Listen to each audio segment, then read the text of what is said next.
Hey y'all, I'm Casey Bell of the Google Teacher Tribe podcast, a proud member of the Education Podcast Network, just like the show you're listening to right now. The opinions expressed are those of the individual hosts.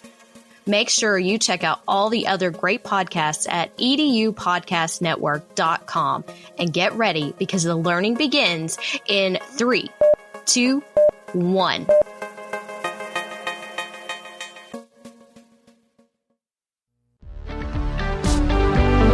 Hello, EduMagicians. Welcome to the EduMagic podcast with your host, Dr. Sam Fessich. Dr. Sam is a professor of education, author of EduMagic, and a pumpkin spice latte fan. This podcast is designed for pre-service teachers. Remember, friends, teaching doesn't begin at graduation, but during that first class at 8 a.m. Let's get this party started. All right, welcome back, friends. We are back with Erin Lewis, and she'll be sharing with part 2 about how to rock your job fair experience. Share tips 6 through 10 with us today. So, Erin, welcome back, and would you mind sharing a couple more awesome tips for our pre-service teachers who are about to enter that job fair stage in their career? Yes, absolutely. And, I'm so glad we decided to turn this into a 2-part series because it is a lot of information. And that just goes to show why we need to do so much work in advance to prepare for a job fair. So tip number 6 is actually all about professional attire. Now, I know most teacher preparation programs talk about what to wear in a classroom, what is considered appropriate attire, but sometimes they don't talk about what's appropriate interview attire, and your interview attire is actually what you want to wear to a career fair. So sometimes I see it in all types of different job fair candidates, but I especially see it in teacher candidates. We dress for the job fair like we would dress if we were in a classroom teaching. As I mentioned earlier, my background is in K-12 music, so I spent a lot of time crawling around on the floor and, working with rhythm sticks and instruments, and so I usually wore dress slacks and a comfortable blouse. But when I was going on interviews, of course, you want to wear appropriate interview attire. So a pantsuit is absolutely fine if that makes you more comfortable, but a skirt suit is also great. The thing to think about is think conservative. Even if you don't want to end up in a super conservative school, just best to lean on the end of caution as opposed to being extremely bright and flashy with your jewelry and colors, blacks, grays, navies, darker browns. Those are all great options to choose. Nothing too flashy. So if you want to put a little pop of color, maybe you wear a black suit and put like a brighter pink scarf, that's okay. Or if you're wearing, for guys, if you're wearing a dark charcoal suit and you wear like a blue shirt, that's fine too. Or maybe you wear, a brighter color tie. Those little pops of color are just fine, but we don't want to be overly flashy. Be really simplistic with your jewelry and be mindful of piercings and tattoos. I know a lot of schools are becoming more and more open to piercings and tattoos, but the vast majority tell us they are not. They're not quite there yet. And so if that's something that you value, if you don't want to cover your piercings and you don't want to cover your tattoos, you should probably research that when you're searching for your schools to find out who will be more accepting and open to that. And that's okay. That's part of that research and what you value and what's important to you. I love the pink highlights in my hair. And so, there's some school districts that might look at that and say, but then there's others who are like, hey, she's in the arts. Like, that's fine. We get it. So Right. Just know that about yourself, know who you are and know what you value. Ladies, I always have to say this. Skirts should be an appropriate length. I see it all the time. The skirts and listen, I understand the struggle as someone who shops for professional clothes. Sometimes it's hard to find a skirt that doesn't look like we're going to a club instead of an interview. So just know where you can go that will find an appropriate interview length skirt. It should be close to your knee length.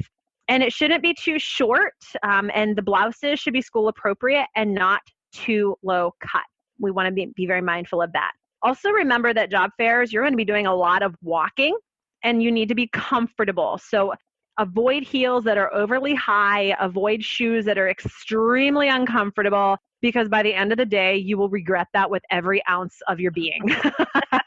Now is not the time to try out your shoes. Exactly. It should be shoes. I call them my teacher shoes. I taught in 5 elementary buildings, so there were some days I was traveling to like 2 or 3 schools. They were professional shoes, but they were comfortable because I needed to be able to move around in them. So wear something that makes you feel confident, but it also allows you to stay comfortable and professional. There are experts out there in professional attire. Go to a store that will help you to make sure it's fitted properly. This is the one thing that, yes, it is a little bit of a price investment, but as you're asking for graduation gifts, ask for professional attire. Ask for people to contribute to that fund because, grandparents, parents, aunts, uncles, they like to get you things, but instead of getting, something weird and random that you can't really use, maybe it's a gift card. Maybe it's, hey, I will buy you your professional shoes, or I will buy you your skirt and jacket. Or, people are willing to help out with things like that if you ask. So it's definitely worth the investment to pay a little for your professional attire. Make sure it fits properly and make sure it's conservative and comfortable.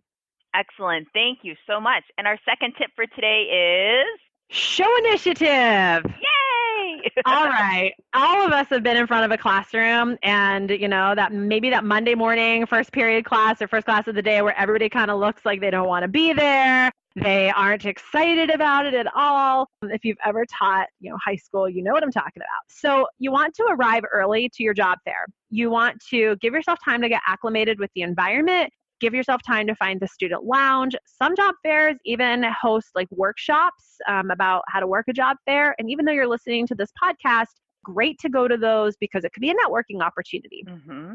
Remember, when you walk up to recruiters, shake their hand. Offer to extend your hand. I understand gross germs, but keep hand sanitizer in your bag. You'll be fine. Arrive early, shake hands. When you're talking, make direct eye contact. There's a lot going on, and I am a people watcher, so I get that there's a lot of distractions, but just stare at them. And if you're one of those people that eye contact makes you feel a little uncomfortable, if you stare at their eyebrow, it's fine. It looks like you're staring them in the eye, but yeah, you're not. So you can use that little trick. Be enthusiastic. Even if you have to kind of take that little breath and pump yourself up a little bit, maybe you go in the bathroom and do a superhero pose to build your confidence. Be enthusiastic. Wear a smile. It's your best accessory. And that sounds so cheesy, I know, but it really is. Even if you are so nervous on the inside, take that deep breath, put on your smile. It will give the appearance that you feel confident. I promise. Also, remember to stay positive. Listen, I would love to be realistic and say everyone who student teaches has an amazing, incredible, awesome, wonderful experience, but I'm realistic to know that it doesn't always happen. I'm sorry. I feel bad. I didn't have the most wonderful experience every day of student teaching either. I taught senior high, friends. So stay positive, no venting. If something was really terrible, just leave it in the car, let it be. Don't bring it into the job fair with you. Keep it out of your job search, period. If you had a really negative experience and you need help figuring out how to frame it in a positive way, talk with your career services experts. There are people out there who deal with this all of the time. If you really have a situation that's extremely negative, you got to deal with that before the job fair, because if it relates to student teaching or teaching in general, that's probably going to come up, and you need to figure out a way to stay positive and not vent. It should go without saying to be courteous. Remember that there's a lot of people at the event. Everyone wants to talk with the recruiters. Everyone wants to spend a large amount of time. Be mindful of people's times. Be mindful of the conversations that you're having. It should always be relevant. Keep your stories to a very minimum and take the time that you need with recruiters, but don't hog the recruiter time. Right. And so be courteous about that. And also, most recruiters have some sort of tchotchke or giveaway at their table. Don't just walk up and take one. Actually have a conversation. I know there's some cool stuff at job fairs. Listen, I go to a lot of job fairs. I know there's cool stuff, but just be very courteous and respectful of their stuff. Yeah, absolutely. You don't want to be that creeper going up there, grabbing something, putting it in your bag and walking away. We know Exactly. Hey guys, it's Sam. Finding a teaching job can be really tough, and finding the right teaching job for you can be even harder. You know, summer may be hot, but you don't have to sweat. AAEE has you covered. Attend the AAEE Job Fair on Friday, July 26th at the Allegheny Intermediate Unit, just outside of Pittsburgh, to find your perfect match. Districts from around the local area and across the country are ready with jobs to offer. Whether you're looking for your first teaching job or just want to see what options are out there, you'll be sure to make a great connection that you won't regret. You may walk away with a copy of the AAEE Job Search Handbook for Educators. Candidate registration is always free, so go online to aaee.org/summer-job-fair now. And now, back to the interview. Hello friends, Sam here. So just wanted to let you know that all these tips and strategies and even some templates for you to work through regarding the job fair is available at sfessich.com/11. Tip number 8 is network. The job fair is about finding a job, yes, but listen, if you're not networking, you're not working.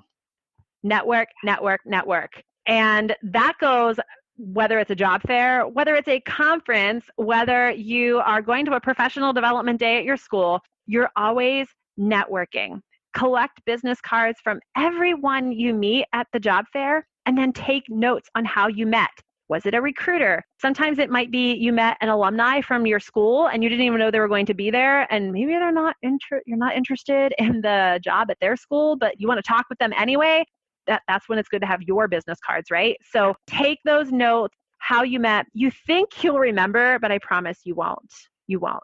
And it's not because you're not a smart, intelligent person. It's because these events are overwhelming and you're totally going to be overstimulated by 45 minutes into the event. And you're going to be exhausted at the end of the day. So take absolutely. on the back of those business cards. Absolutely. And then you can follow up and connect with people on LinkedIn after the event. And so that gives you the conversation piece. Oh, I met Tom at the job fair and we talked about this. So when I send that LinkedIn connection, you have that frame of reference. Mm-hmm. And don't forget to talk to other job seekers. This is a fun way to warm up with your elevator pitch. If you're especially nervous about talking with recruiters, you can practice your elevator pitch with other job seekers. You can talk with other career professionals there. Like, listen, most of us are there to help you. So if you find somebody who looks like they might be someone who's planned the job fair, you walk right up to them, introduce yourself. Can I practice my elevator pitch before I practice on an employer?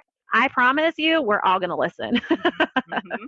Right, because you guys would prepare them to be the best that they can be. Right, absolutely. And then when it comes to networking, if you're really interested in a position, I mean, like you walk away going, I have to get that job. That school is amazing and that opportunity sounds incredible and it's my dream job. Then keep doing your research and keep making connections. Don't let the homework stop. At that point, you are going the extra mile and the extra mile to really make that networking matter.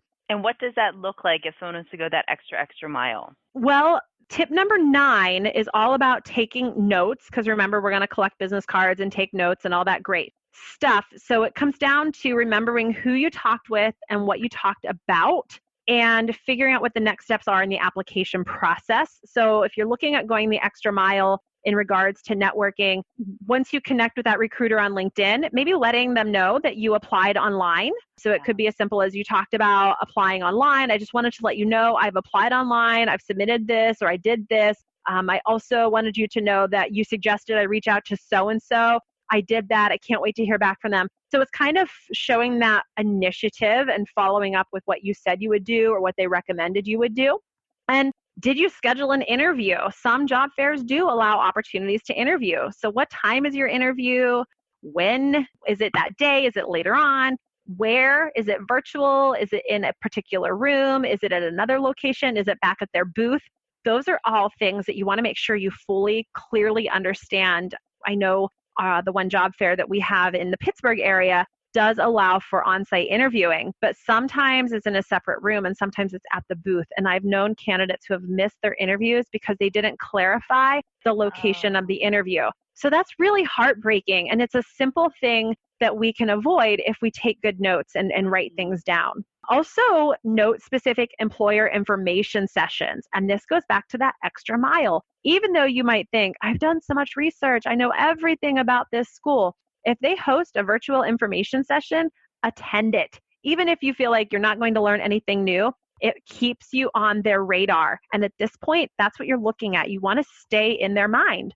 And Are they doing on-campus interviewing at your institution? Sometimes school districts visit schools and they'll host interviews at your college or university. Attend it, sign up for it, even if you already have met them at a job fair, even if you've already done an information session. Again, this is all about staying on their radar to really stand out and go the extra mile.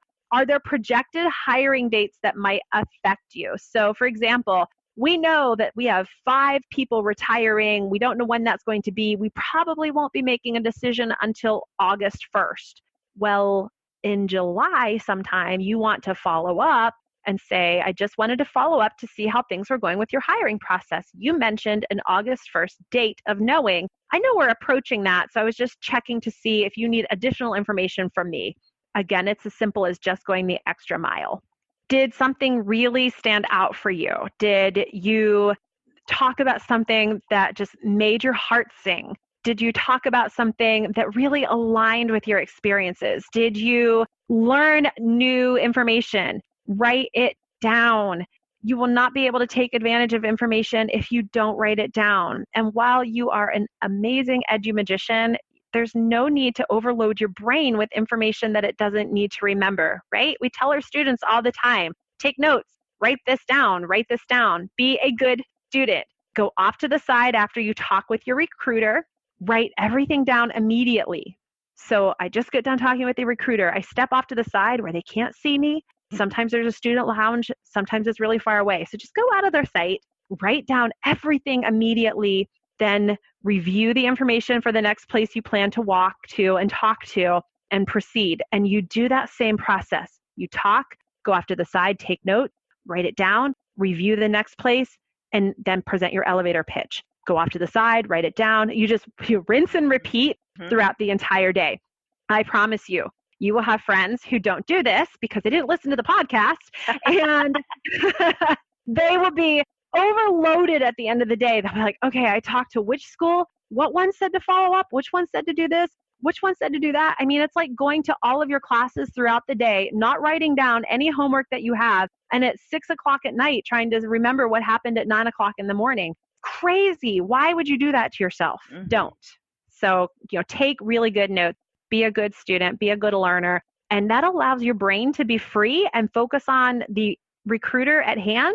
And then you can write that down, forget about that for the time being, and move on to the next place. And write that down, forget about it, and move it on. And by the end of the day, you can sit down, look at all your notes, kind of reflect, and then that leads us to tip number 10, which is follow up. Follow up. I cannot say that enough. Follow up. Even if you walk away going, there is no way I am working at that school. No way I'm working at that school. You want to be a good professional and you want to follow up. So promptly send your thank you notes.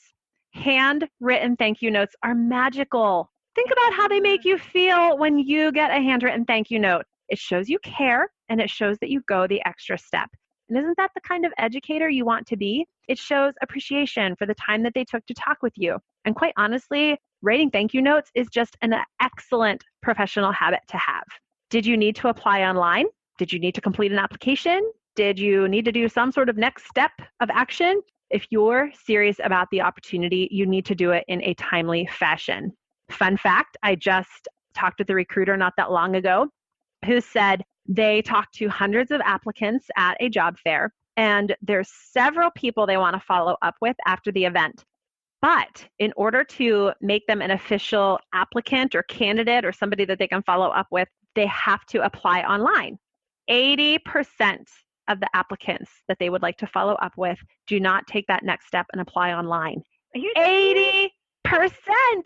Isn't that crazy? That is crazy. Could you imagine if 80% of your class didn't do their homework? What would you do as a teacher, right? Yeah, my goodness. Yeah, it's crazy to me. So they get eliminated. The recruiter can't follow up with them because they didn't take that next step of action. So if you're really serious, you're probably going to hear apply online, apply online, apply online. Not the 1980s. Right. Come on. Expect that there's some sort of online application process. Expect that there's things you need to do in order to become a candidate for consideration, and just do it. And don't get discouraged by it. I mean, it's just the life in which we live. Online applications are the norm. I applied to jobs in a day where I printed applications out and used a typewriter to type the envelope. So apply online to me is like, wow, I could have saved myself so much time. I know. So apply online, write handwritten thank you notes. But I know there's that person who's going, I don't want to write a handwritten thank you note. I don't like to write handwritten thank you notes. I don't like my handwriting or whatever. Email follow-up is acceptable, but it's not personal. So maybe you save yourself a little bit of time for those tier 3 schools, or maybe you talk to one of the schools and you're like, thanks, no thanks. Don't call me, and I'm not going to call you either. Send your thank you email. Just be courteous, be professional. Thanks for taking time to meet with me at the career fair. I appreciated learning about blah, blah, blah. Sincerely, your name. It doesn't have to be overly crazy. It doesn't have to be extra special. It just needs to be kind, polite, and professional. And so email is appropriate and acceptable follow-up. But man, if it is one of your first choice schools, please, please, please consider that handwritten thank you note. Again, if you think about everyone who's interested and kind of an everyone is doing it type experience, not everyone is going to be writing a handwritten thank you note, except you edgy magicians, of course. Well, listen, I do have a bonus tip because like every good teacher, I want to give some extra credit points. Some job fairs will allow an opportunity to interview. In fact, it's getting to the point where most job fairs have some sort of interviewing opportunity for teacher candidates. It's a good idea to practice your interviewing skills prior to the job fair. So I would really encourage you to follow up with your career center to see what interview services they offer. But again, here's the but. We're not cramming this the day before the job fair. We actually want to do this well in advance. One, it's summer, and sometimes your career services professionals take time off. If it's during the academic year, they probably have 100 million other students that they're working with. And so you need to make sure that you have time to fit into their schedule. And so just see what they offer in terms of practice interviewing. Some career centers have online interviewing modules where you can watch some videos, you can practice yourself, but it basically allows you some time to prepare for the interview in advance. If you wait until the day before, you can do all the practicing you want, but there's really no opportunity to improve it. So allow yourself time to learn, to practice, to refine, to reflect, to prepare, to polish. Mm-hmm. Excellent. I do have one lingering question, if you don't mind. So what if students get offered a job right there? Sign on the dotted line. You know, as a mom, that is terrifying to me. And I find myself going around like, don't sign anything, don't sign anything. I've had horror stories of students who have signed contracts sight unseen, and then they end up teaching in a trailer out back that's fenced in, or their classroom is in a broom closet. Please don't sign anything on the site. I know that you want a job, and I know it's exciting to be offered an opportunity, but I just really, really, as a mom, as a career professional, as a human being, I have extreme reservations about people accepting jobs without seeing the community, without seeing the district, without seeing the building where you will be teaching. It's just, there's too many unpredictables. You can make anything look amazing on a website, on a picture, on a bulletin board. Come on, we're all teachers. We know that. So it's perfectly acceptable to say, wow, this is really an incredible honor. I don't take this lightly, but I want to make sure I make the best choice for both you and me. May I have some time to think about this? I would really love to visit your school in person. I think that's the responsible and wise thing to do for both of us. And truly it is. It shows that you're interested. If they say, nope, run. You don't want to work for them anyways. If they really don't understand that you need professionally to take time to talk about this, there's so many factors to take into consideration. I just get really, really, really, really nervous about that. Sometimes it works out. My husband's cousin signed a contract sight unseen at a job fair, and I was there. I'm like, your dad is going to strangle me. And it worked out for her. There were like 4 or 5 students from our institution that went to that school, and they all taught together. They're all still there, and it's worked out really well. But I have to be honest and say that that is an exception. I hear more times than not that it doesn't work out. Please take time to consider any offer before you make. That's just such a big decision to make. Absolutely. I couldn't agree more. Erin, thank you so much for your time today. You shared awesome tips for these EduMagicians to rock their job fair experience. And how can they find you online? So you can find me on Instagram. I'm at EALewis13. And you can also find me on LinkedIn. I am on there as Erin Lewis 13 as well. You know, guys, I know that this is a lot of information. It's so much information. We had to break it down into part 1 and part 2. So if you're listening to this and you feel totally overwhelmed, I want you to know that that's normal. And I would really encourage you to use your career center. These people are the experts. You are welcome to connect with me on LinkedIn and ask me your questions. And all of that great stuff. But every institution has a career center. If you're still a student, your services are usually free. And sometimes even for alumni, those services are free as well, or at least for a very small fee. So I would encourage you, if you're feeling overwhelmed, if you're feeling like, oh my gosh, what am I getting myself into? Take advantage and reach out to those experts because they're there to help you. Thank you so much. And we'll see you guys next time.